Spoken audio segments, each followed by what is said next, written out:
정치평론가 이강윤의 오늘.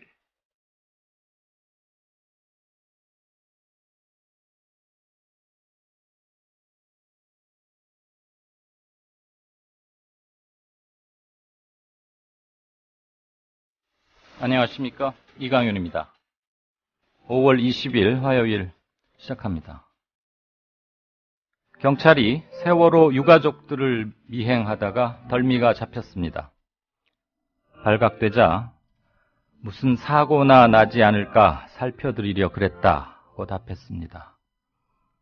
이보다 앞서서 진도에서 유가족들이 청와대 행진에 나서자 가로막았던 경찰들은 난간 아래로 떨어질까 걱정돼서 막았다고 답했습니다.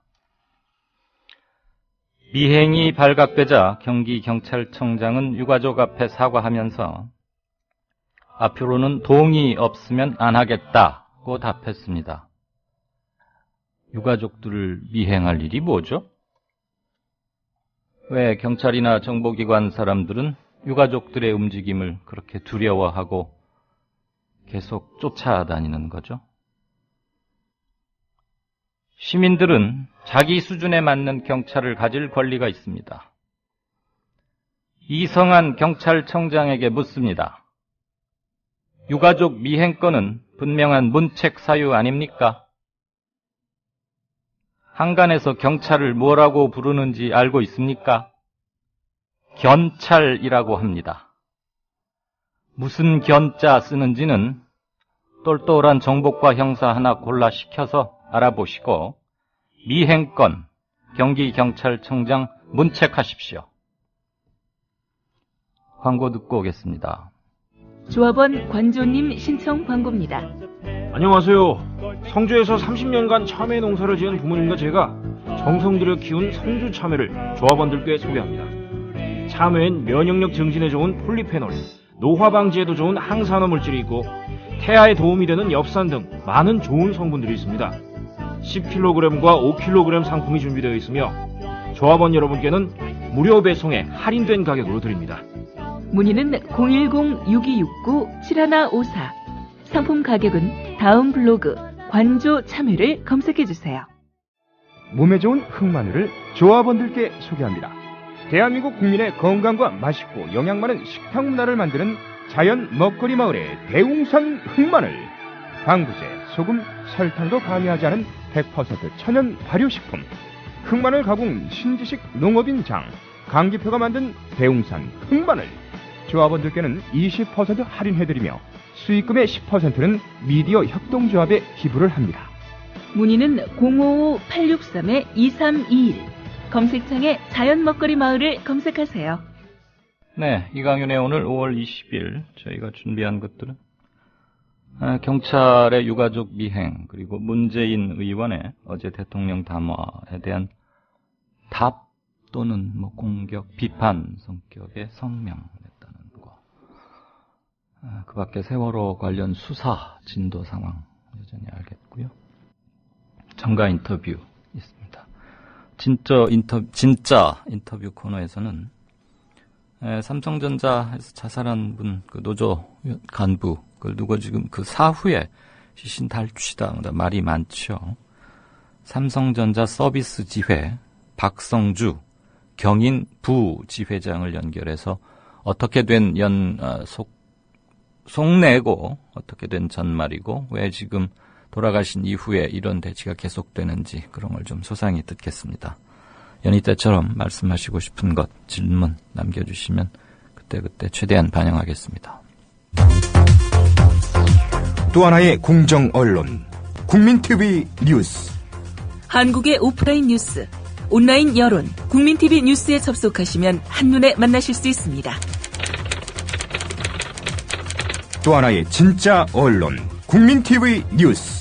뉴스.국민.tv, 미디어 협동조합 국민라디오, 국민TV의 자매 인터넷 신문, 국민TV 뉴스에 지금 접속하세요.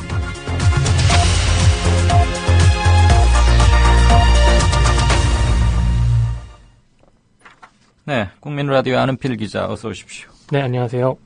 조금 전에 저도 오프닝에서 말씀드렸는데 유가족 미행하다가 발각됐죠? 그 예, 전말부터 어떻게 돼갔는지 정리 좀 한번 합시다. 예, 유가족들을 미행했던 형사는 단원경찰서 정보과의 박정서 형사와 강명신 형사로 밝혀졌습니다. 진도에 있는 실종자 가족들과 회의를 하기 위해서 진도로 향하던 유가족들은 어제 저녁 7시쯤에 전북 고창군 고인돌 휴게소에서 잠시 멈췄는데요. 이때 유족 한 명이 낯이 익은 얼굴을 발견하고는 경찰 아니냐, 왜 미행하냐, 신분이 뭐냐 이렇게 추궁을 했습니다. 이 형사는 처음에 자신이 형사라는 것을 부인하다가 약 15분이 지난 뒤에야 본인이 경찰이라는 것을 인정했습니다. 또 다른 형사도 유가족들이 붙잡아 추궁했는데요. 세월호 가족대책위원회의 유경근 대변인은 이 형사가 왜 아까 지나가면서 쳤냐 이런 식으로 유가족들에게 시비를 자꾸 걸었다고 말했습니다. 그래서 유가족 측이 죄송하다, 경찰인 줄 알았는데 저희가 잘못 알았다 이렇게 거듭 사과를 했는데요. 나중에 그렇게 해서 그냥 돌려보냈는데 나중에 알고 봤더니 그 사람도 경찰이었다라고 말했습니다. 네. 그 이후에 경찰청장이 안산에 와서 사과하고 그랬죠? 예, 최동해 경기지방경찰청장은 어젯밤 12시 10분쯤에 안산 분향소를 찾아와서 유가족들에게 사과했습니다. 최 청장은 앞으로 사전 동의를 거치지 않은 사복경찰의 활동은 하지 않겠다. 유족에게 신분을 숨긴 직원들은 잘못한 것으로 엄중문책하겠다고 말했습니다. 또 유족을 보호하고 도움을 주기 위해서 그랬던 것이지 불이익을 주려 한 것은 아니어서 사찰이나 미행은 아니다라고도 덧붙였습니다. 이에 유가족들이 우리를 도우려던 것인지 다른 목적이 있었는지 어떻게 믿느냐 이렇게 계속 항의를 했고요. 최 청장과 구장회 안산 경찰서장 등은 1시간여 동안 사죄를 한 후에야 돌아갈 수 있었습니다. 도저히 상식적으로 잘 이해가 안 가네요. 경기 경찰들은 한국말을 어디 다른 데서 배워가지고 온 사람들이랍니까?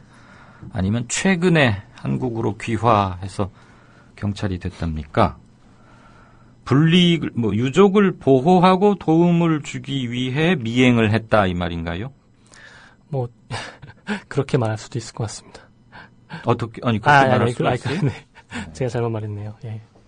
너무 어이가 없어서 신분을 감추고 경찰이 아니다 그러고 부딪히다가 죄송하다 그러고 한마디로 참 우스꽝스럽지도 않은 해프닝인데 그 다음에 사전 동의를 거치지 않은 사복경찰의 활동은 하지 않겠다. 사복경찰을 두고 업무를 시키는 이유가 뭐죠? 잠행성에 있는 거 아닙니까? 네. 근데 앞으로 무슨 사전 동의를 얻어서 무슨 활동을 하겠다는 거라고 얘기합니까? 들어봤나요? 거기에 대해서는 제가 파악하지 못했는데요. 추가로 확인해 보겠습니다. 뭐라고 했겠습니까? 하도 어이가 없어서 그렇습니다. 네. 일단 유가족들은 경기도경 청장의 사과는 받고 일단락 짓고 있는 분위기인가요? 네, 그렇습니다. 일단은 사과는 받아들인 상황인데요. 네. 어제 그러니까 안산에 있는 유가족들이 진도에 남아 계시는 실종자 가족분들을 만나서 대통령의 담화에 대한 어떤 입장을 정할 것이냐를 조율하러 가는 길이었죠. 네, 그렇습니다. 그러다가 지금 경찰 미행건이 터졌던 거 아닙니까? 유가족들 어제 대통령 담화에 대한 공식 입장은 나왔습니까? 예, 세월호 사고 희생자, 실종자, 생존자 가족대책위원회는 오늘 오후에 가족의 목소리로부터 출발하는 진상규명, 이것이 정부가 가져야 할 진상조사의 대원칙이다라고 밝혔습니다. 가족대책위는 진도 팽목항에서 대국민 호소문을 발표했는데요. 담화문에는 아직도 남아있는 17명의 실종자들이 대한민국 국민이라는 사실을 우리는 단 한마디도 찾을 수 없었다. 대통령조차도 국민의 생명을 귀하게 여기지 않았다면서 대통령 담화문에 대한 비판의 목소리를 높였습니다. 네. 또한 대통령께서는 가족의 의견이 무엇보다 중요하다고 말씀하셨는데 담화에 이러한 우리의 목소리에 대한 답변이 언급되지 않은 점을 가족들은 매우 유감으로 생각한다고도 말했습니다. 특히 해경을 해체하고 모든 것을 바꿔서 그 자리를 묵묵히 지키고 책임졌던 사람들을 물러나게 하는 것만이 답은 아니다라면서 대통령의 해경 해체 발언에 대해서도 비판적인 모습을 보였습니다. 대책위는 끝으로 수색활동 중인 민관군 합동 수색팀과 해경에 대한 응원을 대통령과 국민의 응원을 부탁하는 한편 국가의 국민 보호 의무에 있어서 국민 모두가 힘을 실어달라고 호소했습니다. 네, 어제 23분이 넘는 비교적 긴 담화였는데 거기에 실종자 가족에 대한 언급은 단 한 번도 없었죠. 네. 그래서 꽤 비판적으로 받아들이고 있다. 이렇게 요약할 수 있겠네요. 네, 그렇습니다. 그리고 유경근 대변인은 사실 기자회견을 준비하면서 어제 그 사건 때문에 내용이 많이 수정이 됐다고도 밝혔습니다. 미행 사건 말하는 겁니까? 네, 그렇습니다. 네. 어제 대통령이 해경 앞으로 해체하겠다 그러니까 사실 앞으로 이것은 정부조직법 개편, 그래서 국회를 통과해야 하는 사안이지만 벌써 해경 일선 조직에서는 조금 일이 느슨해지고 무성의해진다, 그런 얘기들도 나오고 있다죠. 예, 범정부 사고대책본부에 파견된 한 해경 관계자는 진도에 비가 내리는 것과 관련해서 수색 작업이 예정대로 이루어지느냐라는 질문에 보고가 들어온 게 없어서 잘 모르겠다고 말했습니다. 심지어 서해지방해양경찰청의 한 간부는 사고 당시의 첫 구조정인 123정에 대한 질문에 우리 해체됐어요, 몰라요 라는 식의 답변을 했는데요. 이 간부는 123정 정장과 직원들의 현재 위치도 모른다면서 될 대로 되라는 식의 무책임한 태도를 보였습니다. 물론 이 간부는 뒤늦게 문제가 될 것을 우려해서인지 관련 사실을 말해주기는 했습니다만 과연 이러한 태도가 몇몇 해경 간부들만의 반응일지는 좀 더 지켜봐야 할 것 같습니다. 네, 서해 해경 이곳 한 곳만의 케이스 가지고 이렇게 말하기는 조금 뭐한 점은 있습니다만 지금 서해 해경이 제일 세월호 관련해서 일을 많이 해야 하는 곳이기 때문에 지방의 이런 움직임도 캐치가 되지 않나 싶습니다. 시국선언, 교사 43인에 이어서 전교조, 연대 이렇게 이어지더니 서울대 교수들도 선언을 냈네요. 예, 서울대 민주화교수협의회는 오늘 오전 10시 반쯤에 국민을 보호하지 못하는 정부는 존재 이유가 없다라는 제목의 성명서를 발표하고 국민을 진정으로 분노하게 만든 것은 세월호 구조 과정에서 드러난 정부의 무능과 국가의 부재였다며 제일 먼저 선박을 탈출한 선장과 재난의 컨트롤 타워임을 부정한 청와대는 판박이다라고 강조했습니다.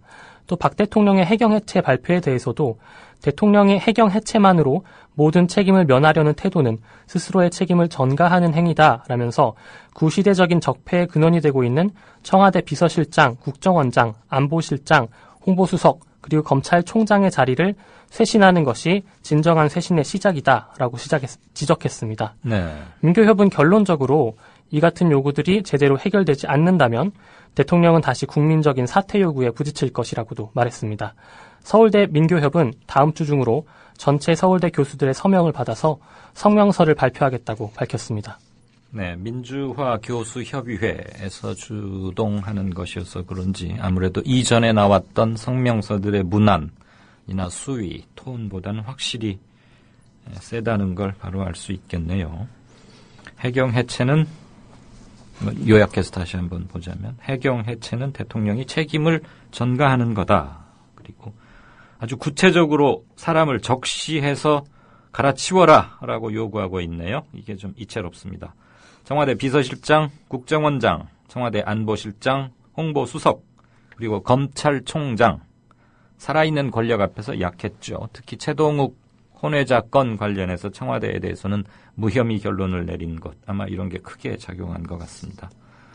그리고 이런 요구가 제대로 받아들여지지 않을 경우에 대통령에 대한 국민들의 직접적 사퇴 요구에 직면할 것이다. 매우 강한 경고를 하고 있군요. 귀추가 주목됩니다. 이따가 안 기자. 네. 서울대 민교협 교수 성명서 예. 전문을 좀 우리 게시판에다 좀 하나 코너 마치고 좀 올려주시죠. 예, 알겠습니다. 진도 수색 상황 좀 챙겨보십시다. 선실 붕괴 우려 자꾸 그런 얘기 나오고 실종자들 더 애가 탈 텐데요. 예, 사망자는 287명, 실종자는 17명입니다. 구조팀은 전날과 마찬가지로 3층 선수 다인실, 4층 선미 중앙 다인실, 5층 중앙 격실 등을 확인 수색 중입니다. 5층 선수에 있는 승무원 객실 통로와 중앙 특실 통로는 이달 초부터 선체 약화가 심해져서 객실 진입을 하지 못하고 있는 상황인데요. 대책본부는 선내 장애물을 옆으로 치우면서 진입할 예정이고 선체 외판 일부를 절단해서 수상 크레인 등의 장비로 장애물을 치우고 진입하는 방식, 이러한 방식은 모든 방법을 동원해 본 후에 최후에 검토할 예정이라고 설명했습니다. 사고 해역은 22일까지 중조기로 조류가 조금씩 느려지고 있고요. 23일부터는 가장 조류가 느린 소조기에 접어듭니다. 한편 어제 오후에 수습된 시신은 단원고등학교 2학년 2반의 담임 선생님이신 전수영 선생님으로 밝혀졌습니다. 전 교사는 사고 당시에 5층에 있었는데요. 4층으로 제자들을 구하려 내려갔다가 희생된 것으로 알려졌습니다. 네. 며칠 전이 스승의 날이었는데 그 단원고 선생님들은 모두 다 5층 맨 윗 꼭대기층에 방이 배정되어 있었다고 하죠. 그러다가 배가 기울고 급격하게 물이 차오르고 하니까 모두들 아이들이 있는 3, 4층으로 내려가셔서 이렇게 희생이 되셨군요. 전 선생님이 돌아오셨습니다. 인천 그리고 목포 지금 뭐 수사가 양쪽에서 활발한데 유병헌 씨 어떻게 돼 있나요? 수사 진척 상황 좀 정리해 주시죠. 예, 유 전 회장은 오늘 오후 3시로 예정돼 있던 법원의 구속 전 피의자 신문 영장 실질 심사에 출석하지 않았습니다. 검찰은 구인영장을 반납하고 다시 체포영장을 청구하는 방안을 준비 중인 것으로 전해지고 있는데요. 검찰은 유 전 회장이 금수원을 빠져나가서 서울에 있는 구원파 신도의 집에 은신하고 있을 가능성이 높은 것으로 판단한다고 말했습니다. 검찰 관계자는 유 전 회장의 측근에 대한 조사, 관련자 통신 내역 등을 확인한 결과 이미 금수원을 빠져나간 것으로 보인다, 이렇게 말했습니다. 한편 유 전 회장의 장남인 유대균 씨도 프랑스로 출국을 시도했던 일이 밝혀졌습니다. 인천지검은 유대균 씨가 지난달 19일에 프랑스행 항공권을 구입했지만 합동수사본부의 출국금지 명령 때문에 출국하지는 못했다고 설명했습니다. 프랑스에는 현재 유 전 회장의 두 딸인 유섬나 씨와 유상나 씨가 머물고 있습니다. 프랑스에다가 7만 평인가 되는 150명쯤 사는 마을 하나를 통째로 사기도 하고 그랬잖아요. 유병헌 씨가. 네. 네. 청해진 해운이 파산 신청을 추진 중이라고요? 그러면 법적으로 무슨 면탈 효과를 얻게 되는 겁니까? 예, 청해진 해운 관계자는 오늘 법원에 파산을 신청하거나 채권단의 워크아웃을 신청하는 방안을 검토 중이라고 밝혔습니다. 어차피 회사가 회생하기는 어렵다면서 어떤 식으로 마무리 짓는 것이 맞을지 절차를 알아보는 중이라고도 말했습니다. 청해진 해운이 파산하게 되면 세월호 희생자 유가족들의 피해 보상과 그리고 정부의 구상권 청구 대상이 없어지게 되는 건데요. 이 경우에 유병헌 전 회장을 향한 수사의 속도가 더 빨라질 수밖에 없는 상황입니다. 수사 과정에서 사고의 원인이 청해진 해운 측의 과실로 일정 부분 대부분 드러났기 때문에 청해진 해운이 가입한 여객 공제 보험이 지급되지 않을 수도 있는 상황이고요. 네. 또 안전관리를 소홀히 한 해운조합의 책임을 물으려 해도 해운조합이 1,000억이 넘는 돈을 낼 능력이 안 되는 그런 상황입니다. 다시 말해서 구상권을 청구할 대상이 유 전 회장 일가밖에 남지 않는 그런 상황이 올 수도 있다는 겁니다. 그러면은 유병헌 씨가 은닉해놓은 또는 그런 재산들을 빨리 확보해서 이렇게 해야 되겠군요. 물론 청해진 자체가 큰 돈이 있는 회사는 아니지만. 네, 그렇습니다. 네. 청해진 해운의 자산인 선박 4척 그리고 부동산 등은 300억대에 이르긴 하는데요. 네. 모두 금융권의 담보로 잡혀 있고요. 네. 또 이달까지 갚아야 할 채무만 해도 44억 3천여만 원에 이르는 것으로 알려져 있습니다. 네, 괜히 걱정하는 좀 과장해서 하는 소리인지는 모르겠는데 파산 신청하는데 줄 변호사비도 없다. 네. 이런 얘기도 하긴 하던데 어쨌거나 확실히 이 구상권 이런 것들은 할 것은 분명히 해서 징벌적 손해배상까지는 아니더라도 모든 책임을 지구 끝까지 쫓아가서라도 지게 하는 그런 선례를 하나 만들어야겠죠. 네, 고생했습니다. 네, 고맙습니다. 지금까지 국민뉴스라디오의 아는필 기자였습니다. 잠시 게시판을 좀 보겠습니다. 조금 전에 투게더님께서 각계각층에서 성명서를 발표하고 있다. 이것도 중요하겠지만 무엇보다 거리로 나와 함께 투쟁해야만 실효성이 있다. 이런 의견을 주셨네요. 많이 좀 촛불 거리 행진 이것만으로는 좀 답답하시고 그런 심정의 토로가 아닌가 싶고요. 왕싸가지님은 해경 해체하면 기록은 이관되는지 아니면 삭제하는지, 혹시 세월호 사건 우리가 모르는 뭔가를 지우려고 해경을 해체하는지, 이 정부의 모든 것이 의심스러울 뿐이다.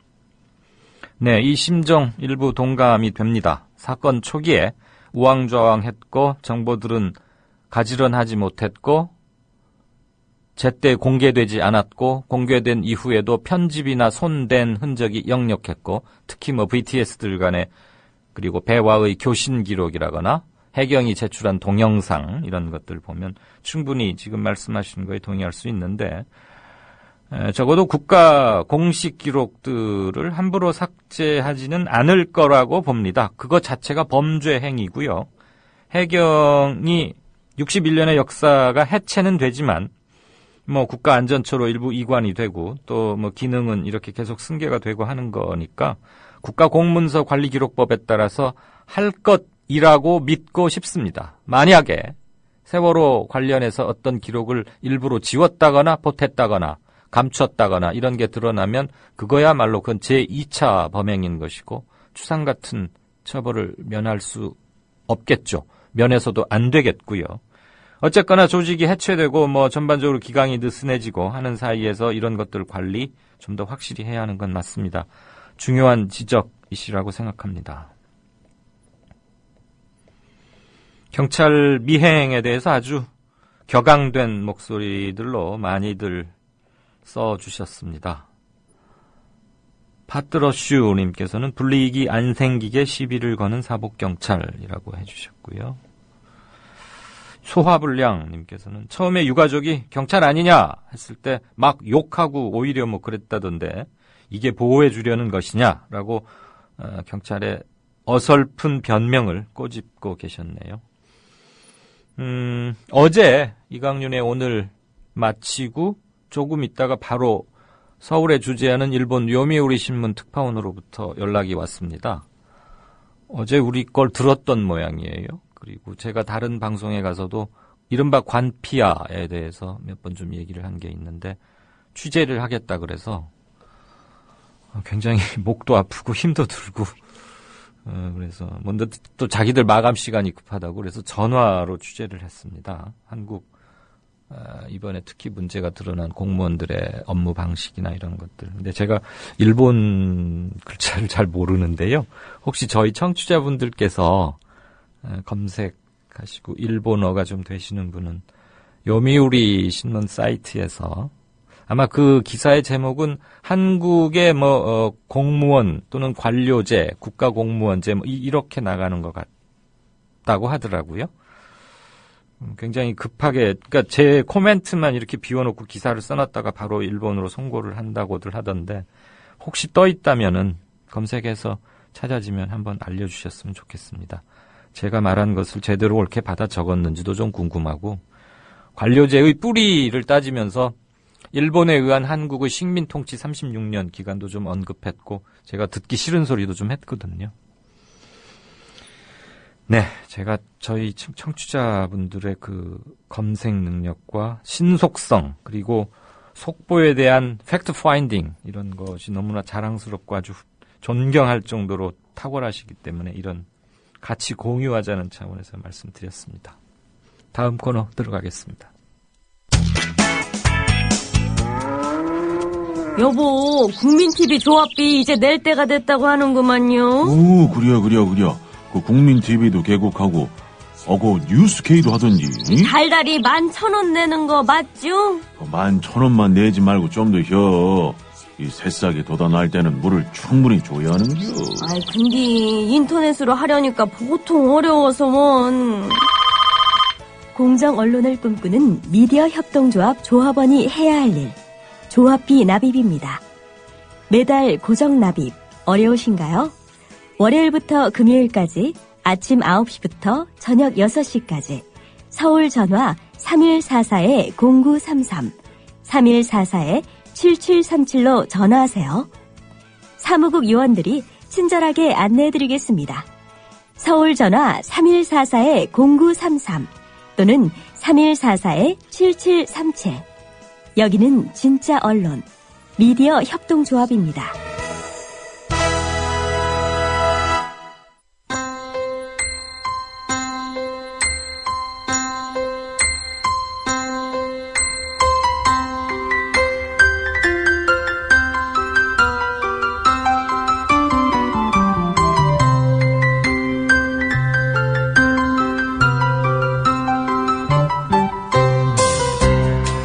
국민라디오 이강윤의 오늘 날씨 이야기입니다. 오늘 충청과 남부지방에는 산발적으로 비가 내리면서 선선한 날씨가 이어지고 있습니다. 특히 제주도에는 호우특보가 내려진 가운데 많은 비가 쏟아졌습니다. 늦은 오후 들어 대부분 지역에서 점차 비가 그치겠지만 제주도는 밤까지 비가 이어지겠습니다. 반면 서울과 중부지방은 구름만 많은 가운데 기온이 크게 올랐습니다. 한낮 기온 서울과 춘천 27도까지 올랐고요.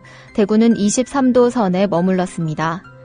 내일은 전국이 대체로 맑은 가운데 아침에는 짙은 안개가 끼는 곳이 있겠습니다. 안전운전 하셔야겠습니다. 내일 아침 기온은 15도 안팎으로 오늘보다 조금 낮겠습니다. 한낮 기온은 서울 26도, 대구 30도까지 올라가 덥겠지만 강원 동해안 지방은 선선하겠습니다. 당분간 전국이 대체로 맑은 가운데 낮에는 조금 덥겠습니다. 주 후반으로 갈수록 기온이 더 올라 특히 금요일에는요. 서울의 낮 기온이 29도까지 오르면서 올 들어 가장 덥겠습니다. 하지만 일교차가 큽니다. 건강관리에 유의하시기 바랍니다. 지금까지 변현주였습니다.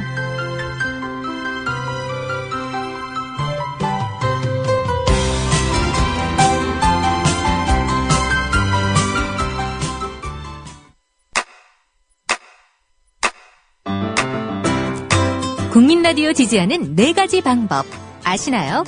다운로드하기, 별점 주기, 댓글 달기, 구독하기. 국민라디오를 보다 많은 이들에게 전할 수 있는 가장 손쉬운 방법. 다운로드하기, 별점 주기, 댓글 달기, 구독하기. 잊지 마세요. 다운로드하기, 별점 주기, 댓글 달기, 구독하기. 시청자 여러분 안녕하십니까? 미디어 협동조합 국민TV가 만우절인 4월 1일 오늘 거짓말처럼 30명도 채 안 되는 취재 제작 인력으로 거짓말처럼 매일 1시간짜리 생방송 뉴스를 만드는 TV방송을 시작합니다. 서울중앙지방검찰청에 중계카메라 나가 있습니다. 박보아 PD. 국민TV 뉴스 유지연입니다. 국민TV 뉴스 김희주입니다. 국민TV 뉴스 김진입니다. 국민TV의 첫 TV 프로그램은 밤 9시 당신의 진실한 메신저 뉴스K가 있습니다. 뉴스K, 국민이 세운 미디어 협동조합이 만듭니다. 네, 황준호 팀장. 예, 안녕하십니까. 안녕하세요. 예. 오늘 뉴스K 9시 뉴스 주요 아이템들 뭡니까? 예, 일단 어제 있었던 유가족들에 대한 경찰의 미행과 사찰 문제를 저희가 오늘 집중적으로 보도해드릴 예정입니다. 네. 진도에 유가족들이 내려가다가 미행 사실을 알게 되고 일부 유가족들이 다시 안산으로 올라와서 어제 결국 밤에 경기지방경찰청장의 사과까지 받아냈습니다. 물론 네. 그 과정에서 경찰들이 되레 유가족들한테 화를 내는 그런 황당한 경우도 있었는데요. 뭐 욕도 하고 막 그랬다면서요? 예, 그 과정을 저희가 다 촬영을 해가지고 오늘 자세하게 그 전후 사정을 전해드릴 예정입니다. 네. 그리고 팽목항에서 오늘 3시에 TV에서 많이 생중계를 했기 때문에 많은 분들이 보셨겠지만 유가족 가족대책위원회가 정확하게 물론 유가족 대책위원회가 지난 금요일에 이미 아침에 박근혜 대통령도 조사 대상에 들어가야 된다, 진상조사 대상에 들어가야 된다라고 했는데 예. 어제 박근혜 대통령이 그 부분은 뺐고 지금 새누리당이 전현직 국정조사 요구서에서 그걸 빼려고 굉장히 노력하고 있습니다. 네, 네. 그런데 가족들이 오늘 3시에 정확히 기자들이 흔히 얘기하는 야마가 정확한 대통령도 반드시 포함돼야 된다라는 말씀을 하셨습니다. 제목 거기서 뽑으라고 아예 딱 콕 찍어서 쓴 거죠. 그렇습니다. 네. 발표문이 굉장히 잘 쓴 발표문이었는데요. 네. 그 부분에 대해서 오늘 현장에 나갔던 그래서 지금 이 새누리당이 자꾸 빼려고 하는 데에 대한 가족들의 입장이 뭔지에 대해서 저희가 또 질문도 했고 그 과정을 전해드릴 예정입니다. 그리고 1, 2, 3종 해경 1, 2, 3정 CCTV 문제 저희가 계속 집중적으로 예. 보도하고 있는데요. 네. 어제 황당한 일이 있었습니다. 저희가 이미 14일, 15일에 이 문제, 해경 1, 2, 3정에 CCTV가 있고 영상도 있다라는 거를 보도를 했고 15일에 김석균 해경청장이 CCTV 영상이 아예 없다라고 못을 박았었습니다. 예. 그런데 일선 경찰들은 있다고 계속 얘기했고요. 근데 결국 어제 밤에 KBS에서 물론 그 파행되는 뉴스 속에서도 그 영상을 입수해서 보도를 했습니다. KBS가. 예. 그래서 오늘 아침에 대책본부에서 그거에 대한 해명도 하고 그랬는데 왜 우리가 먼저 했을 때는 해명을 안 했는지 의심이고요. 어쨌든 그 과정에서도 또 이게 결국 이게 은폐하려고 하지 않았냐 하는 여러 가지 정황들이 있습니다. 아니 그 없다던 동영상이 어디서 굴러나왔답니까? 글쎄 말입니다. 어제 KBS에서는 정확히 4월 16일이라고 찍혀있는 영상이 공개가 됐습니다. 신생 매체를 그 흔히들 겪게 되는 아픔이자 그러긴 한데 그럴수록 매섭게 조지고 엄하게 꾸짖으면 앞으로 그런 못된 차차 주고 어쨌거나 해경이 어떻게 쪼개지고 어쩐다고 하니까 예, 그래서 어제 해경 목포 해양경찰서장과 해경청장이 대화하는 부분이 나와 있는데요. 네. 해경청장이 이거 없다고 했는데 왜 이렇게 생긴 거냐라고 물어보니까 목포 해양경찰서장이 그거는 이러이러한 논리로 빠져나가시면 됩니다. 라고 답하는 부분이 있습니다. 그런 것들로 볼 때 이거는 분명한 은폐 의혹이 있다라고 저희는 보고 있습니다. 아무튼 김석균 해경청장은 사고 당일 그리고 사고 이후 골든타임뿐만 아니고 한 달이 넘어서도 계속 사고를 치는군요. 예, 그래서 이 해경 해체하는 거가 졸속적인 거다, 이렇게 문패만 바꾸는 거다라고 하고 있는데 어쨌든 이런 식의 잘못들이 조직 개편을 통해서 또 유야무야 되지 않을까 이런 우려도 있는 것 같습니다. 그렇죠. 그 버르장머리 못 고치면 그 뒤로도 계속 이어질 수도 있고요. 무엇보다도 해경 해체하는 게 이렇게 대통령 말 한마디로 간단히 되는 건 아닙니다. 예. 네, 입법부 통과 있으니까요. 이런 내용들로 오늘 찾아뵙겠습니다. 알겠습니다. 3시간 후에 만나죠. 예, 고맙습니다. 9시에 뵙겠습니다. 뉴스K 황준호 팀장이었습니다. 동아일보 해직 언론인의 모임인 동아자유언론 수호투쟁위원회 김종철 위원장. 그는 국민TV 스튜디오 입구에 붙은 글귀를 감격 어린 눈으로 지켜봅니다. 그것은 자신들이 1974년 10월 24일 편집국 입구에 게시한 동아투의 결의문 사본이었습니다. 저기 스튜디오에 사진을 걸어놓은 거 보니까 저희 113명이 해직 당할 때 그것이 부당하다고 항의하시다가 자진 사퇴하신 송건호 선생님, 중앙정보부에서 받은 고문 때문에 파킨슨씨 병으로 몇 해 전에 돌아가셨고, 왜 국민TV는 40년 전 동아투의 결의문을 입구에 붙였을까요? 그 투쟁 정신을 이어받아 공정 언론을 건설하겠다는 의지 때문입니다. 이것이 어디 미디어 협동조합 몇몇 임직원만의 숙제이겠습니까? 죽은 언론인의 사회에 역사를 살아가는 모든 시민에게 던져진 사명일 것입니다. 미디어 협동조합의 조합원이 되주십시오. 국민.tv에 접속하시면 됩니다. 2014년 4월 1일은 한국 언론사의 역사적인 날이 되리라고 생각합니다. 동아투의 사람들 뒤에서 여러분이 원하는 모든 일을 힘껏 도와드리길 약속드립니다.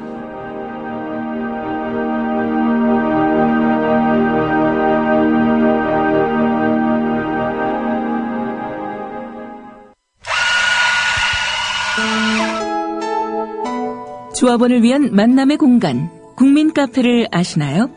질 좋은 원두로 만든 커피, 그리고 다채로운 음료는 기본이고요. 각종 공개 방송, 우리 사회의 건강한 지식인이 펼치는 따뜻한 특강이 펼쳐지고요. 특히 이 안보는 하나의 술이자 학이다, 즉 과학이라고 얘기를 했습니다. 특히 차재민, 김민기의 DD쇼가 열리고요. 자유롭고 내가 한 시민으로서 내가 어떤 말이든 할 수 있는 사회가 됐으면 좋겠고, 매일 밤 9시에는 뉴스K 단체 관람도 있습니다. 섣부른 희생양 만들기로는 온 사회가 느끼고 있는 이 죄책감을 지울 수 없습니다. 서울 마포구 월드컵로 37 미디어 협동조합이 세운 카페, 국민 카페로 여러분을 모십니다.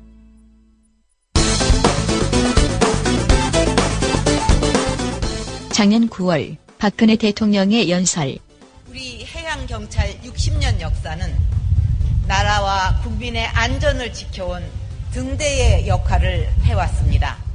해양경찰은 우리의 바닷길을 안전하게 지켜왔습니다.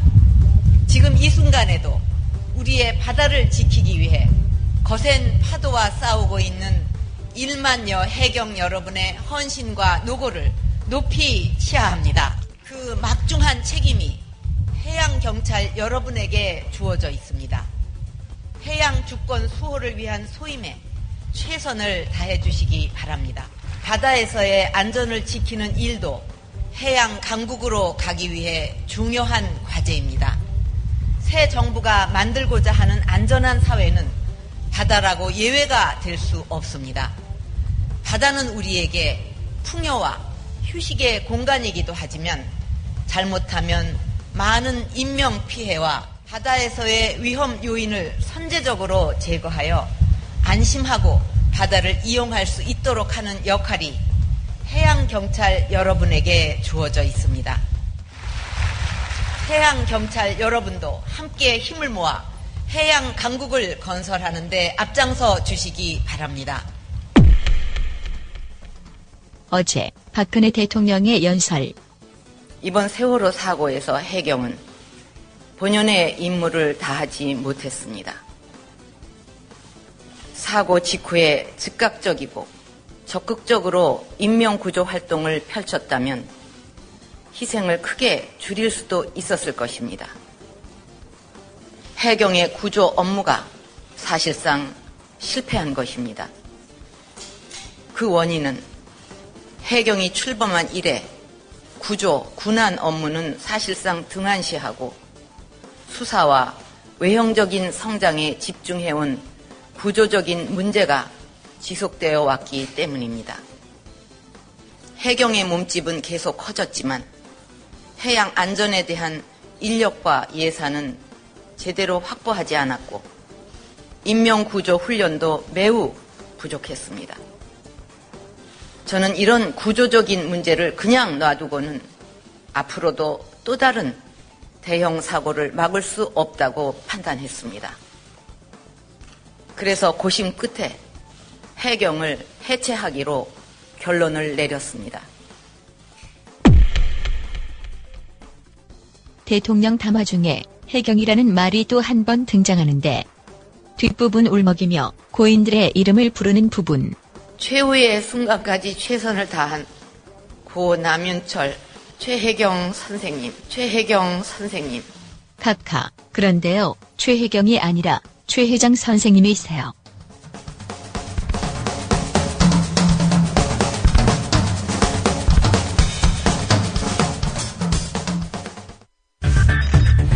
이강인의 오늘. 이제는 정가 산책으로 함께합니다. 정치권 동향 생생하게 풀어드릴 분은요. 네, 한국일보 양정대 기자. 네, 안녕하세요. 안녕하세요. 네네. 오늘 세월호 참사 관련해서 국정조사 요구서를 본회의에 보고하기로 했는데 왜 또 이게 무산됐어요? 핵심은 청와대를 포함할지 여부 때문입니다. 네. 지난주에 여야 원내대표가 오늘 국정조사 요구서를 본회의에 보고하고 다음 주 화요일 날 27일 날 이제 국정조사 계획서를 예. 의결하기로 했었죠. 그래서 이제 지방선거 전후로 해서 이 국정조사를 본격화하기로 그렇게 이제 합의를 했었는데요.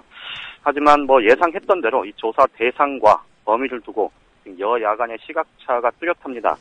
오늘 보고가 무산돼서 이제 결국은 내일 본회의에 보고하는 걸로 지금 여야 간에 다시 협상을 지금 진행을 하고 있는데요. 네. 말씀드렸던 대로 청와대를 포함해야 한다. 이런 야권의 주장에 대해서 지금 새누리당은 이걸 정쟁으로 몰아가려는 거냐. 박근혜 대통령을 전현직 대통령 이렇게 국정조사 대상에 포함시키자는 게 도대체 말이 되냐. 이렇게 반발을 하고 있는 거고요. 네. 야당에서는 성역 없는 조사를 하기 위해선 예. 당연히 청와대의 이 보고 체계, 시스템 이런 부분들 해야 되는 것 아니냐. 예. 이렇게 이견이 갈리고 있는 겁니다. 어제 대통령 담화에서도 대통령 자신에게 책임 있다고 했잖아요. 그랬었죠. 예, 그러면 조사 필요하면 받아야죠. 그렇습니다. 사실 상식적으로 보면 사고 직후에 청와대가 이번 참사를 어떤 경로로 언제쯤 인지했고 가지고 어떤 조치를 취했는지, 어떤 지시를 내렸는지 네. 이런 부분들을 확인하는 것 사실 너무나 당연한 것 아니겠습니까? 그렇죠. 철저한 진상규명을 위해서 뭐 누구나 쉽게 얘기하는 것처럼 이 조사 대상에 성역을 두지 않는 건 뭐 이거는 정말로 뭐 필수적인 얘기인데, 그런데 이제 여권의 경우에 이 박근혜 대통령에게 직접적인 부담이 갈 수 있다, 이런 부분들에 대해서 좀 굉장히 우려를 하는 것 같습니다. 국정의 최종 책임기구인 청와대 관련한 조사, 당연한 문제임에도 불구하고 결국은 이번 조사가 박근혜 대통령과 청와대의 시스템 이런 부분들의 불똥이 튀게 될 경우에 좀 전반적으로 여권이 국정을 주도하는 그 동력을 잃어버릴 수 있다. 또 지방선거에도 굉장히 좀 악영향이 될 수 있다. 이런 부분을 염려하는 것 같은데요. 오늘 지금 새누리당 쪽에서는 청와대 내 국가안전보장회의 NSC까지는 모르겠지만 이 청와대 전체를 국정조사 대상에 포함시키는 것은 절대 수용할 수 없다. 지금 현재까지는 이런 입장입니다. 뭐 여당이 청와대의 방탄막이를 해보려고 하는 것은 뭐 이해 못할 바는 아닌데요. 네네. 사안이 사안인데다가 대통령이 무한 책임 그리고 나에게 있다라고 2번이나 공개적으로 발언을 했고, 또 오늘 팽목항에 내려가 있는 유가족, 실종자 가족들이 입장을 발표했잖아요. 그랬었죠. 거기 첫 줄이 대통령도 분명히 조사 대상에 포함되어야 한다고 말을 했는데, 그걸 여당이 꼭 따라올 적이는 아니겠지만 그런 것들을 감안하면서 이렇게 해야지, 첫날부터 이렇게 되면 그 진정성이 의심받는 거 아니겠어요? 내부적으로 사실 그런 우려가 조금씩 나오는 대목이 있는 것도 사실입니다. 네. 또 진상조사위원회, 이게 어떻게 구성되고 어떤 면면들로 채워지고 활동 범위 및 활동 시한, 수사권 주느냐 마느냐 이런 거 굉장히 관심인데 지금 네네. 구체적으로 탁 딕테이션 해놓은 게 없기 때문에 이거 역시 또 여야의 합의에 떠넘겼던 거 아닙니까? 그렇죠. 그럼 이제 이런 거 가지고 계속 실갱이 줄다리기 할 게 곳곳에 많아요. 그러다 보면 시간이 계속 갈 텐데 이 강제 수사권 주겠답니까?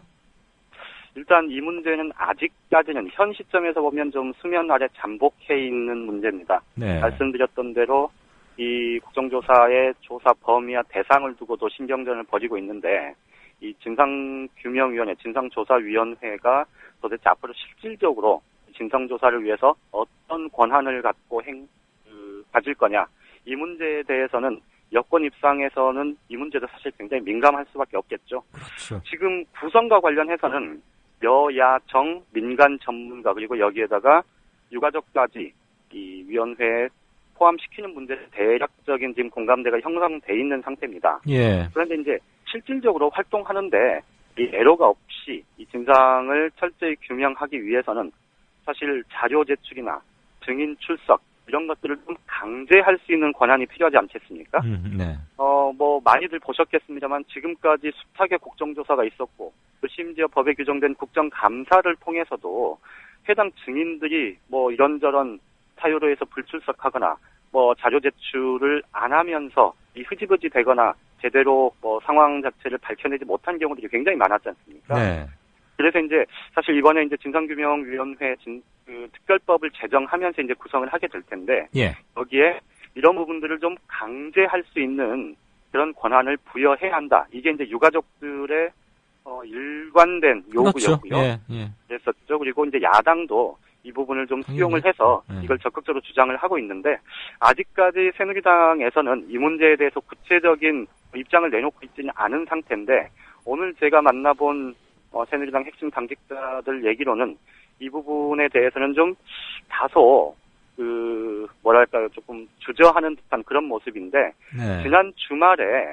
지난주 금요일이죠. 유가족 대표단이 박근혜 대통령을 만났을 때도 이 강제 수사권 얘기를 했었는데, 그 부분에 대해서 박근혜 대통령이 명확한 답변을 안 했었고, 어제 담화에서도 별다른 얘기가 없었지 않습니까? 예.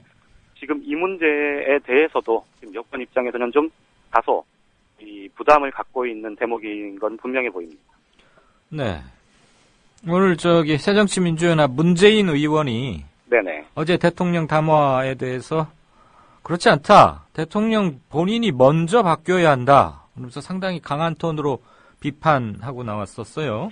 예, 그렇습니다. 오늘 문재인 의원이 특별 성명을 냈는데요. 네. 다들 보셨겠지만 굉장히 장문이죠. 예. 이 핵심은 이겁니다. 대통령의 가치와 국정 철학, 리더십이 근본적으로 바뀌지 않고선 이 대한민국을 정상화하는 것 불가능하다. 이렇게 단언을 하고 있습니다.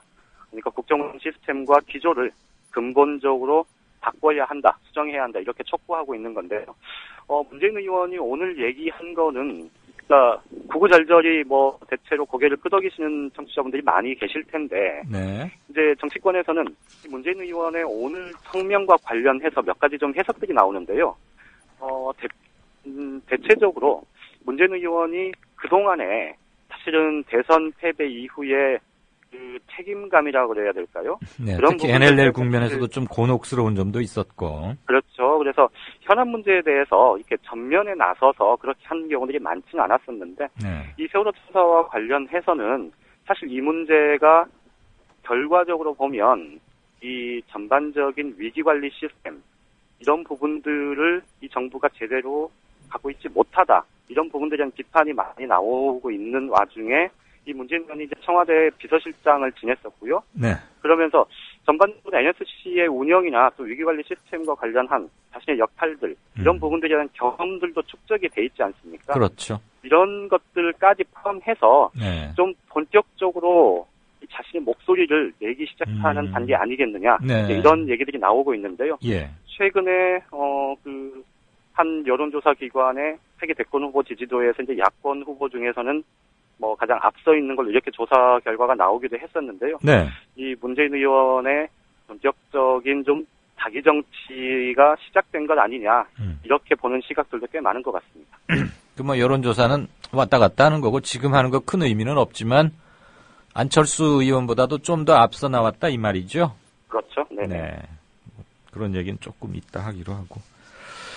고맙습니다. 잘 들었고요. 내일 연결하겠습니다. 네네, 고맙습니다. 네, 지금까지 한국일보 양정대 기자였습니다. 이광윤 정치평론가 모시고 살펴보도록 하겠습니다. 이광윤 정치평론가 나오셨습니다. 이광윤 정치평론가와 함께 전망을 좀 해보겠습니다. 이광윤 정치평론가 나오셨습니다. 기자 출신 정치평론가 이광윤의 오늘. 발등이 가려운데 구두 위를 긁는 일이 적어도 없도록 하겠습니다. 길 잃은 대한민국의 나침반이 되겠습니다. 이광윤의 오늘 5시 반 저녁길 시사 프로그램 이광윤의 오늘. 정치평론가 이광윤이 함께하는 국민라디오 이광윤의 오늘.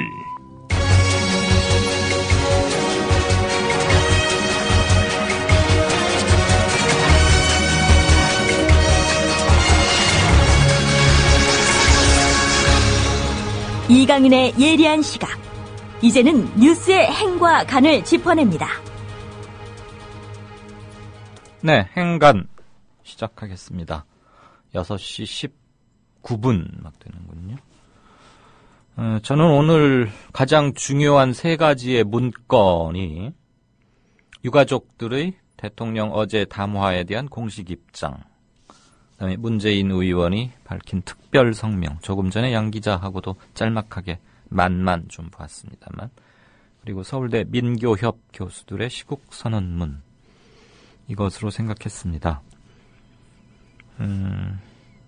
우선 문재인 의원의 특별 성명서 한 대목을 듣고 제가 조금 말씀을 보태겠습니다. 국가란 도대체 무엇입니까? 왜 존재하는 것입니까? 세월호 참사 이후 국민들이 거듭해서 묻는 질문입니다. 어제 대통령의 담화에서는 그 답을 찾을 수 없습니다. 박근혜 대통령에게 다시 묻습니다. 국가는 왜 존재하는 것입니까? 국가가와 정부의 역할은 무엇입니까? 세월호 참사는 국가의 무능력과 무책임 때문에 무고한 생명들이 죽음으로 내몰린 비극입니다. 이 억울한 희생이 헛되지 않으려면 대한민국이 환골탈태해야 합니다. 돈이 먼저인 나라에서 사람이 먼저인 나라로 바뀌어야 합니다. 효율과 속도가 먼저인 나라에서 생명과 안전이 먼저인 나라로 바뀌어야 합니다. 그것이 희생자들의 원혼을 달래주는 유일한 길입니다. 대통령 스스로가 바뀌어야 합니다. 대통령의 담화가 그 계기가 될 것이라고 생각했습니다. 그러나 오히려 실망만을 안겨주었습니다. 네. 제가 어제 대통령 담화 이후에 이강윤의 오늘 시작하면서 오프닝 때 이런 비유를 했었습니다. 고단위 항생제 처방은 일시적 효과를 줄 수 있지만 체질을 바꾸지는 못한다. 어제 대통령 담화는 오래전부터 예고가 됐던 것이고 대안까지를 갖춘 제대로 된 정식 사과를 하겠다고 예고편을 한 2번쯤 내보냈죠. 그런 점에서 더욱 관심을 끌었었습니다. 이 사건을, 이 참사 사태를 어떻게 인식하고 있고 앞으로 어떻게 해 나가겠다는 현 정부의 처음이자 종합적인 대답, 대안, 국민에 대한 설명, 사과 이런 것들을 이제 결정적으로 담을 문건이었기 때문에요.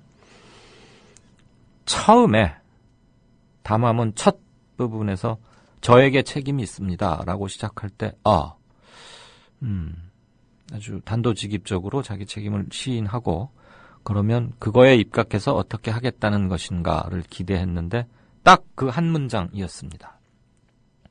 그리고는 바로 해경 해체로 넘어갔죠. 물론 해경 해체가 그렇게 저는 사실 이런 수준의 해경은 과연 유지할 필요가 있는 것인가라는 것을 개인적으로 제가 따로 글도 한번 쓰고 했기 때문에 그렇게 충격적으로 받아들이진 않았습니다만 많은 사람들이 느끼는 감도를 이렇게 좀 헤아려 봤더니 제가 느끼는 그 감각만이 중요한 건 결코 아니죠. 오히려 다른 분들이 사회의 다중이 어떻게 의미 있게 받아들이냐가 훨씬 중요한 거니까. 여러 채널을 통해서 들었는데 그거에 대해서 굉장히 큰 의미 부여들을 하셨습니다. 저는 그걸 2가지로 해석합니다. 첫째, 해경을 해체시키는 일종의 극약 처방 같은 것까지는 미처 상상을 못했다. 그런 것일 테고요. 또 하나는 어제 대통령의 담화에서 굳이 이 퍼스트 헤드라인, 첫 번째 큰 제목을 뽑아내자면 그것밖에 없었기 때문에 그게 화제가 된 건 아닌가 하는 생각을 했습니다. 첫 번째가 맞은지 2번째가 맞는 건지 저는 명확히 모릅니다. 그런데 오늘 문재인 의원의 특별 성명을 읽고서 그 첫 번째, 2번째도 아니고 답은 여기에 있지 않을까 싶었는데요. 1번이든 2번이든 크게 틀린 건 아닐 겁니다. 문 의원은 이렇게 보고 있습니다. 해경을 없애고 말고 하는 것보다 더 중요한 건 대통령 자신이 먼저 바뀌어야 하는 것이고 국정 운영의 기조가 바뀌어야 한다라는 데 액센트를 두고 있습니다. 국정 철학을 바꾸라는 거죠. 그리고 좀 더 구체적으로 한 걸음 들어가서 재원 배분의 기조를 바꾸라. 즉 정권 획득이라는 거. 정당을 만드는 이유는 뭐겠어요? 인적, 물적 자원의 배분권을 획득해서 자기들이 그러니까 어느 한 정파가 정당이 이상으로 생각하는 비전을 두고 있는 그런 국가를 건설해 보겠다. 그게 국민들로부터 선택을 받으면 그렇게 시도하는 거 아닙니까? 문재인 후보, 이제 후보가 아니죠. 문재인 의원의 답은 이겁니다. 인권 관련 규제, 생명과 안전을 위한 규제, 공정한 시장을 위한 규제, 이것들까지도 완화하려고 하는 것은 악이다. 그런데 박근혜 정부 들어서자마자 7시간 동안 생중계 마라톤 회의하면서 규제 이거 해가지고 공인인증서 없애자 그 푸드 트럭인가요? 그런 얘기하고 그랬잖아요. 어쨌거나 이명박 씨가 내세웠던 비즈니스 프렌들리, 기업 프렌들리 그것과는 좀 다른 의미에서 규제 완화, 손톱 및 가시 제거 이러면서 이제 기업들에게 좀 기를 불어 넣어주자. 그렇게 해서 경제 파이를 키운 다음에 그걸 놀아갔자. 이게 지금 전반적인 기조 아닙니까? 그래서 한참 규제 완화가 되어 가다가 지금 4.16 세월호가 터진 거란 말이에요. 이 시점에서 매우 중요하고도 적절한 지적이었다는 생각이 듭니다. 다만 제가 한 가지 아쉬운 것은 문재인 의원에게 아쉽다기보다는 새정치민주연합이라는 야당에게 아쉬운 것은 앞으로 몇 대목 더 들으시겠습니다만 이 특별성명은 대통령의 어제 담화에 대한 답이자 비판의 성격이 다분합니다. 이것을 문재인 개인 이름으로 낼 것이 아니고 새정치민주연합의 이름으로, 즉 제1야당의 공당의 당론으로서 대통령에게 답하고 되묻는다.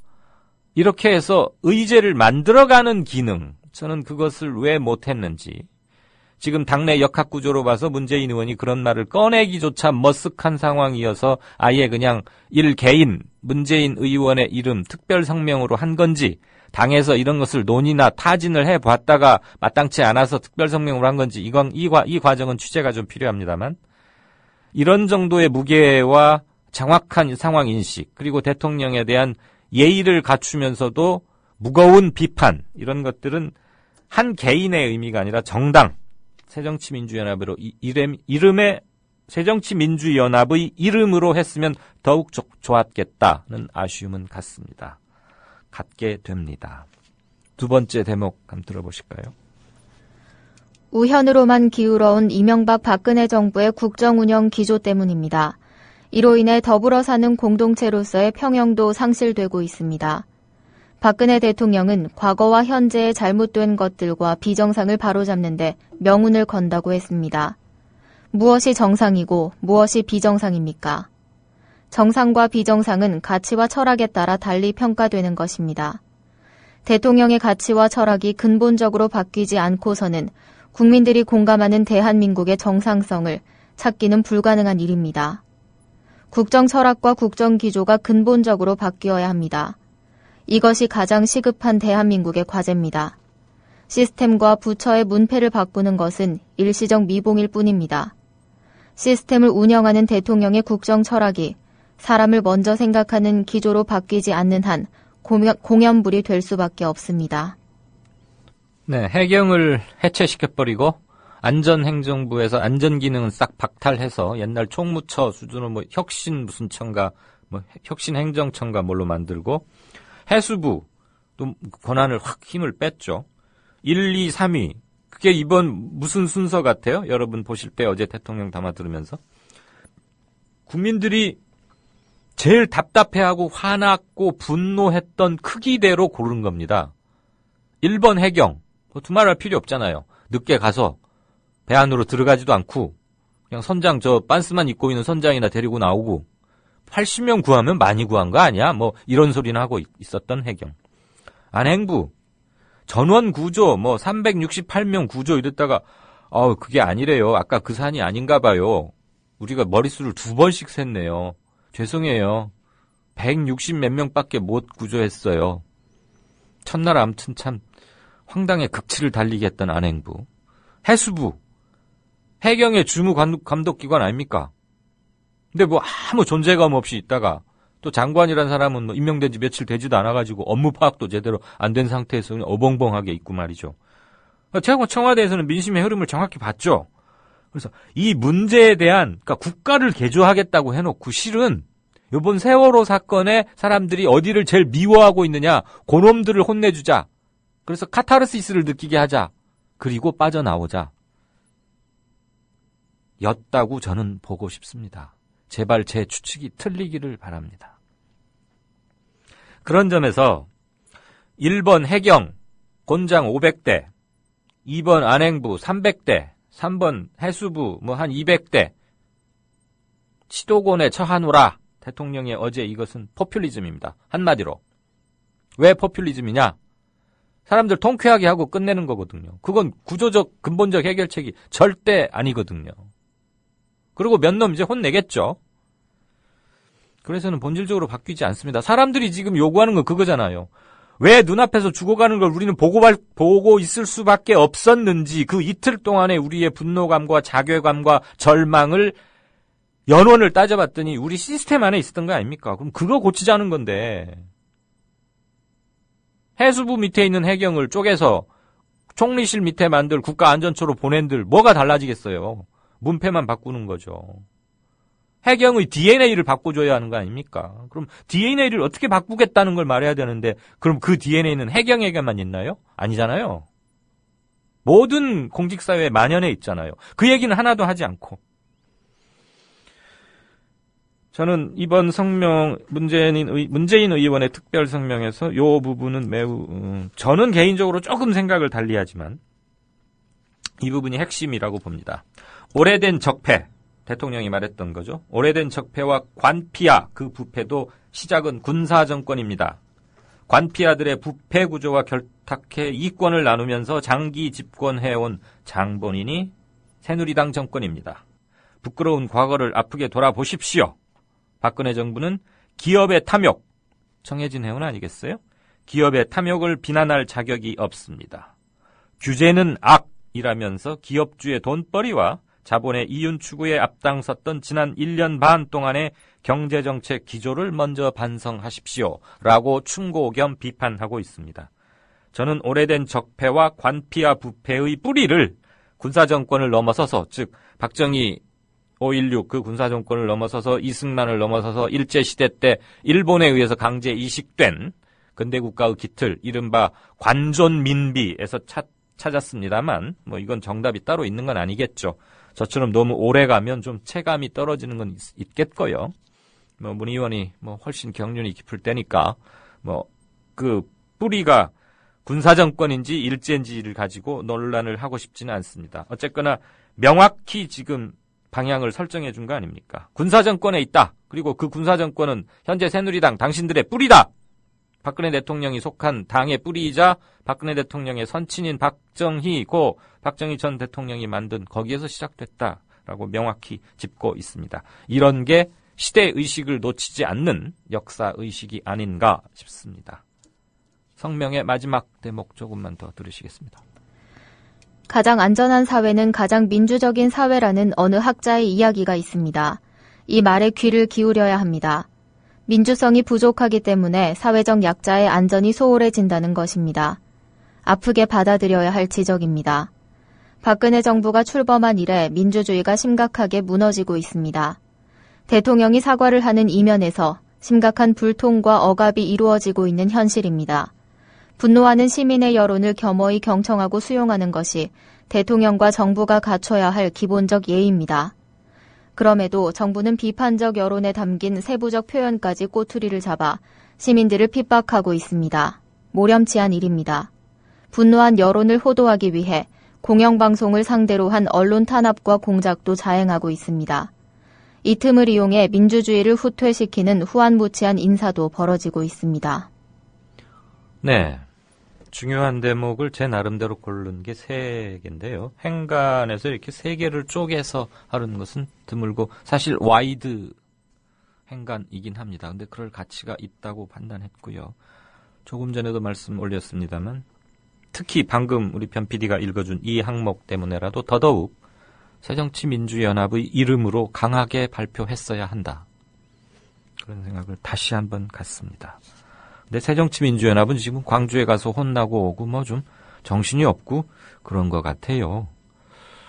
진짜 주목해야 할 것은 열너댓새 앞으로 다가온 육사선거를 두고 뭐 당 지도부가 어디 한 번 더 가고 왜 이렇게 머리들이 안 돌아가는지 몰라요.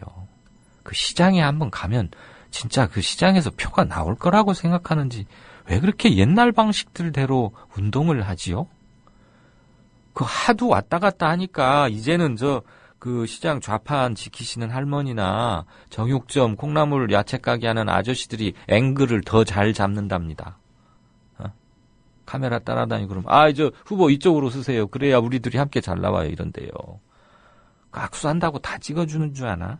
그런데 쫓아다닐 필요 없고요. 야당 대표답게 본부 서울 지키면서 묵직하게 자기 체급에 맞게 청와대한테 이런 말 해야 됩니다. 그리고 유족들에게 가서 같이 나누고 지금 이 단계에서 유족들에게 필요한 게 뭔지 유족 여러분을 위해서 우리 야당이 여지까지 참 잘못했는데 회초리는 좀 맞겠습니다. 그렇지만 앞으로 어떻게라도 해서 우리가 함께 힘을 해서 민간 진상조사위원회 알차게 꾸리고 특검 어떻게 하겠고 유족들이 민간인 자격으로 수사권을 갖는 것은 힘드니까 국회라는 또는 무슨 특별법을 통한 특검을 통해서 관통시키겠다는 이런 걸 해서 굵직굵직하게 무게감 있게 비중감 있게 정치적 존재감을 확인시키고 압박을 해야 하는 게 야당 역할 아닙니까? 어제 얘기해서 좀 답답한데 한 말씀 드릴게요. 어제 그제군요. 광주 5.18. 아침부터 밤까지 이 두 사람이 가서 뭐 곤욕을 치렀는데 그거 평소에 성적표라고 봅니다. 아침에 오죽하면 야당 대표들이 저 5.18 망월동 희생 광주 민주화 항쟁 희생자 영령 앞에서 추도사도 낭독을 못했겠어요. 이거 엄청난 수치죠. 그때는 그 공천, 자의적인 광주시장 공천에 항의한 아마 뭐 그 사람들 따져보면 뭐 이용섭 후보나 강운태 현 시장 측을 따르는 사람들일 거예요. 그거 왜 모르겠어요. 쿵하면 호박 떨어지는 소리죠. 어쨌거나 그 사람들도 항의할 거리는 됐어요. 그래서 점잖게 거기서 일단 강하게 말로만 항의를 했어요. 저는 거기까지는 뭐 민주를 논하는 과정에서 있을 수 있는 수준이라고 봅니다. 그런데 이제 밤에 차를 가로막고 차 위에 올라가서 소동을 벌이고 50분간을 실질적으로 차를 못 가게 했으니까 그 뭐 굳이 따지면 감금에 해당할 수 있고 기어이 차 문을 열어서 계란을 투척하고 이런 것은 저는 폭력이라고 봅니다. 그것은 처벌받아 마땅합니다. 그것은 민주적 의사 표현 과정을 넘어선 것입니다.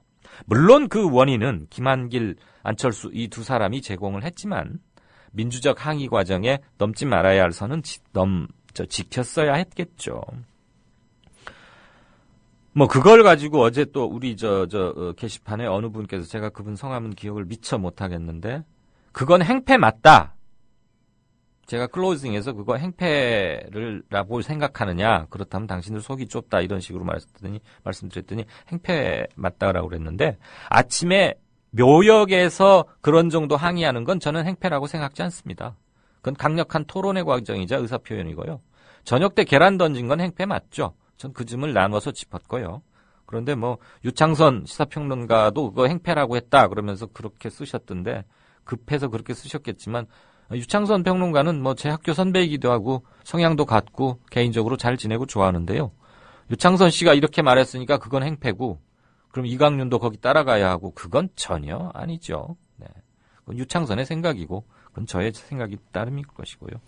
그게 행패인지 아닌지 그게 정말 궁금하다면 뭐 둘이 만나서 토론을 하거나 하면 되는 것이고 청취자분이 오해를 하셨겠죠. 계란을 던지고 하는 것은 심야에 늦은 시간에 그런 것은 그렇지 않고 표로서 응징하면 됩니다. 제가 불쾌했던 것은 김한길, 안철수 이 사람들은 지금 광주시장에 누구 앉히려고 살짝이 뭐 이렇게 하다가 광주 사람들 분노를 사서 광주에 가서 그거 아니라고 뒷머리 극적이고 사과하러 다니고 그럴 시간이 아니라는 거죠. 그럴 여가가 있으면, 그럴 힘이 있으면 중원을 지키면서 서울을 지키면서 지금 최대의 현안은 육사선거가 아닙니다. 왜? 육사선거는 세월호의 직접적 영향권 아래에서 치러지는 선거예요. 육사선거라고 따로 그것만 따로 시험 과목 정하듯이 해서 시험 공부하러 다닌다고 점수 올라가는 게 아니라 이겁니다. 육사선거를 전체적으로 관통하고 지배하고 있는 이 세월호 사태의 수습 과정 이제 막 시작됐잖아요. 여기에 몰두하는 것.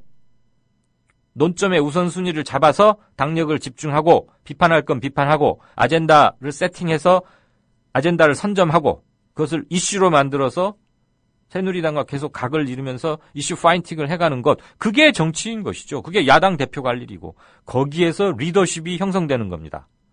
계란을 맞고 나 너무해. 저 사람들 막 이상하게 나를 폭행까지 했어. 김한길 대표. 나 안철수한테 이래도 되는 거야? 고소해야 되겠는데? 그래 그럼 고소하지 뭐. 광주 경찰은 그 뭐 고소 들어오면 형법상 처리해야죠. 사건이 들어왔는데 입건했는데 해야죠. 그래서 뭐 사법 처리를 한대나 영장을 청구한대나 그러는데 지금 거기 가서 그러고 있을 때입니까? 문재인 의원이 이런 거 만들어가지고 아마 뭐 통지를 하거나 돌렸을 수 있어요. 그러면 대통령 전 대선 후보 자격과 새정치연합의 이름 헷갈리네. 새정치민주연합의 이름으로 함께 발표한다거나 이런 정치적 모션을 통해서 이 문건 하나에 무게를 높였어야 하는 겁니다. 그리고 어제 대통령 담화를 계속 정치적인 태제, 의제로 만들어서 담론의 공간에 끌고 가야 하는 거죠. 해경을 바꾼대 하고 끝날 일이 아니고요. 몇 시간 있으면 대통령 돌아오거든요. 그런 점에서 야당에 굉장히 실망스러웠다 하는 점을 말씀드리고, 여기 전문을 올려놨을 텐데요. 뭐 찾는 거 아주 쉽지만요. 한 번쯤 보셨으면. 제가 뭐 친노라거나 특히 문재인 후보를 옹호하거나 이래서가 아니고 현 국면에서 무엇이 가장 정확한 길인가 하는 것을 담고 있는 문건이라고 생각해서 말씀드렸습니다.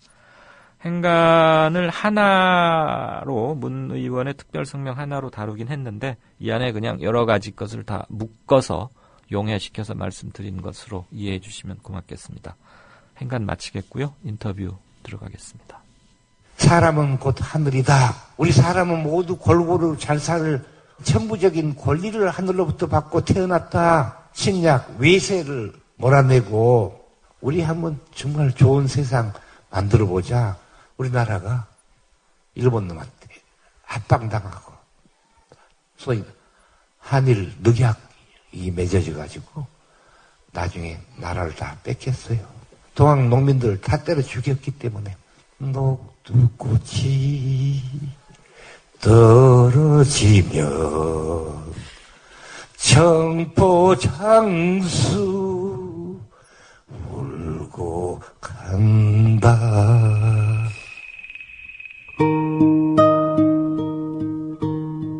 농림부 장관을 지냈던 김성훈 미디어 협동조합 초대 이사장의 말이었습니다. 미완으로 끝난 동학농민운동. 그러나 아직 끝나지 않았습니다. 미디어 협동조합 건설로 맥을 이어갈 수 있습니다. 정의롭고 평화로운 세상을 갈망하는 민주시민의 꿈. 미디어 협동조합 건설로 연글고 있습니다. 국민.tv에 접속하셔서 조합원 가입하기를 클릭하심으로 동참해 주십시오. 좌절하기엔 아직 이릅니다.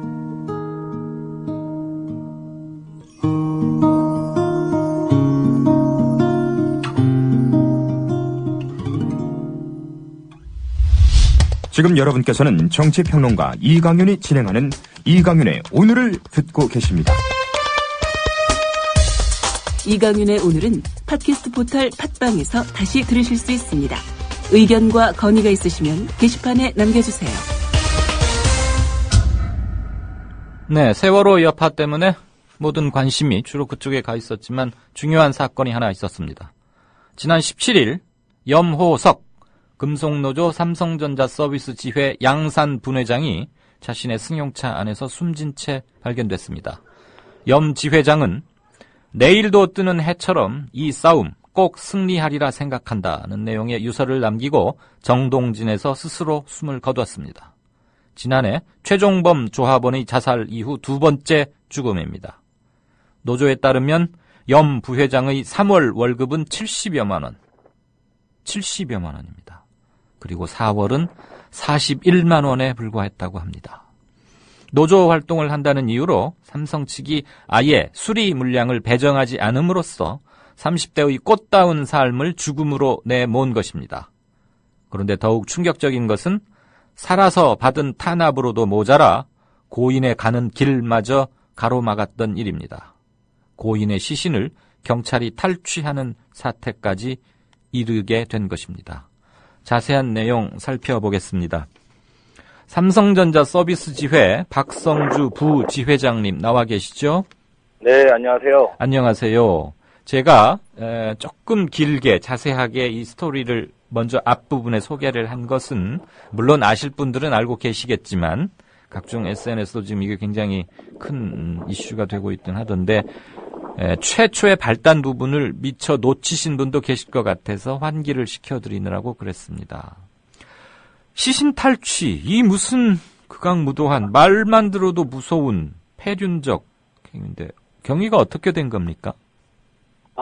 너무 충격적입니다. 정말 이런 상황이 생길 거라고는 생각지도 않았기에 저희 조합에서조차도 아무런 대비조차 하지 않았습니다. 유족께서 고인의 유언을 받들여서 네. 고인의 뜻대로 따라 따르겠다 해서 조합에 위임을 한 상태로 강릉에서 사망했지만 서울로 시신을 고인을 모셔왔습니다. 모셔왔는데 갑자기 그 유족께서 1시간 반 정도 자리를 비우신 후에 누군가를 만나고 나서 태도를 돌변하셨습니다. 위임하지 않겠다라고 얘기를 하셨고. 왜 그랬죠? 그 당시 정황으로 보면은 장례식장으로 삼성전자 상황실이다라고 얘기를 하면서 지금 현재 조합원들이 몇 명이 있느냐, 그리고 조끼 입은 사람이 몇 명이 있느냐를 계속 물어왔고, 그리고 장례식장 주변에 이미 삼성전자에 많은 사람들이 그 상황을 파악하고 있었습니다. 그리고 그 당시에 우리 조합원이 그 유족이 있는 곳을 봤는데 어떤 브로커와 같은 사람과 계속 그 대화를 했다고 얘기를 했습니다. 네. 그런 상황에서 저희는 이제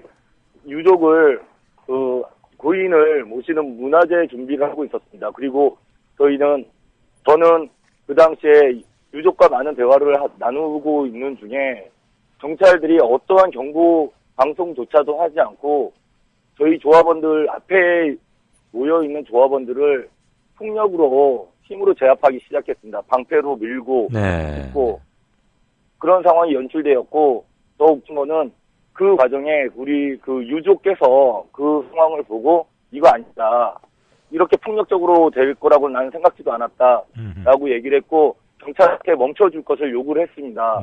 그래서 제가 유족의 말을 듣고 높은 곳으로 올라가서, 왜 높은 곳에 그 경찰 지휘관이 있습니다. 그 경찰 지휘관을 바라보면서 유족이 원하지 않는다, 당장 멈춰라라고 얘기를 했는데 경찰은 저를 바라보면서 너는 저 새끼한테 킬사이시 쏴라, 저 새끼 끌어내려라 라고 얘기를 했고, 겨냥해서 그랬단 말씀이죠?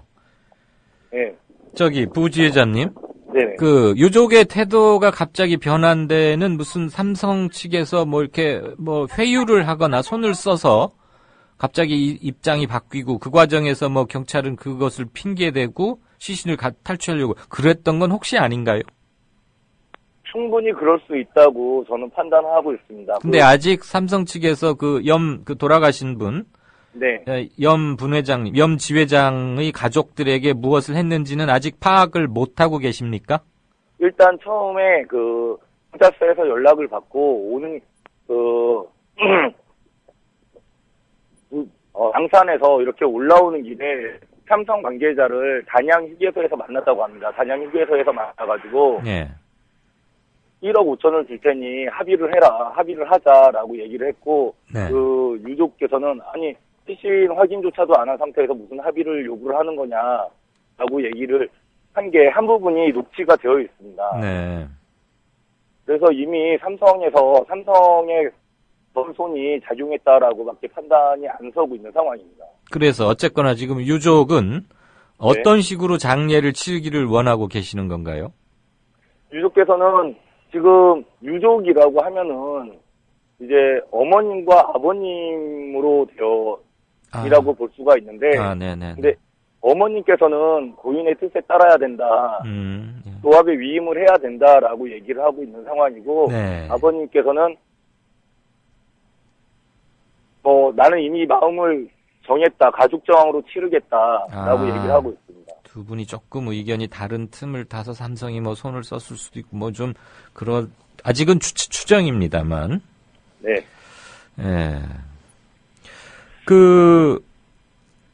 그랬는데 더 하나 또 저는 정말 이게 또 이해가 안 가는 게, 시신 탈취로 논란을 일으켰던 경찰이 이제는 염 열사의 유골함을 빼돌렸다고 들었는데 그거 맞아요? 그게 사실이에요? 네, 맞습니다. 어떻게 상황이, 그럴 수가 있죠?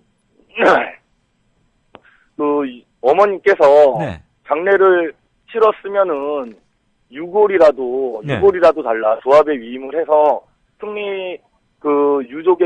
고인의 뜻대로 삼성전자 서비스 주회가 승리한 후에 정동질에 뿌리겠다라고 얘기를 했는데, 그마저도 경찰의 과잉 진압으로 인해서 뺐습니다. 그런데 웃긴 거는, 아버님께 그 유족, 고인의 아버님께서 조합원들이 지금 앞에서 절제하고 있으니 네. 도와달라고 신고를 했다고 합니다. 그 상태에서 아버님께서 신고를 해서 도움을 요청을 했을 때는 경찰 병력이 300명이 왔는데 네. 어머님께서 똑같은 상황에서 내 아들의 유고를 빼돌리려 한다, 도와달라고 요청을 하니까 경찰이 3명이 왔답니다. 저기 부지회장님, 네네. 제가 궁금한 게 하나 있는데 우리 청취자들도 마찬가지고 이 과정에 근데 왜 애초부터 경찰이 개입하게 된 이유가 뭐예요? 그게 저는 절대 우리 국민의 요청으로 그렇게 대규모 경찰 병력이 움직일 수 있을 거라고 생각하지 않습니다. 지금까지 봐왔던 대한민국이 그렇습니다. 그런데 이거는 유족이 움직인 게 아니고 예. 삼성의 배우가 조정을 한 겁니다. 경찰을 개입시키려고. 네. 그래서 유가족 중에 한 분의 뜻을 따라서 가족장으로 할 테니 조합장으로 하려는 거에서 시신을 탈취해야겠다. 말하자면 이런 거란 얘기죠. 그렇죠. 그 삼성의 통제 아래 이루어진 것이라고밖에 볼 수 없습니다. 만약에 유족의 뜻대로 그랬다고 하면은 아버님께서 네. 지금 이런 폭력 상태가 일어날지 몰랐다. 경찰한테 그만해라, 그만 때려라라고 요청을 했을 때 예. 그러면은 경찰이 멈췄어야죠. 그렇죠. 그러니까 전체 지금 눈에 대충은 보이는데 확증이 없어서 저나 우리 부지회장님을 함부로 말하기는 힘든 건데. 그렇죠. 제가 정말 가증스러운 게 무슨 그 삼성전자가 백혈병 그 환자들 네네. 산재 인정은 명확히는 안 하면서 보상을 하겠다고 그랬어요. 배상은 네. 안 하고. 네네. 배상 용어는 아니고 보상이라 그랬잖아요. 네네. 그런데 지금 선생님이나 돌아가신 염 지회장 같은 경우에 이른바 AS센터라고 우리가 부르는 그 삼성전자 서비스 거기 아닙니까? 네네. 그런데 급여가 한 달에 70만 원, 40만 원 이렇게 될 수가 있나요? 저희는 급여 기본급이 없습니다. 그런 얘기는 들었는데 네. 일감을 안 줘서 밉보여서 이렇게 하면은 이렇게까지 살인적인 이건 죽으란 얘기잖아요. 쉽게 말하면 그렇죠. 최저성계비도 예, 안 되는 맞습니다. 건데. 네.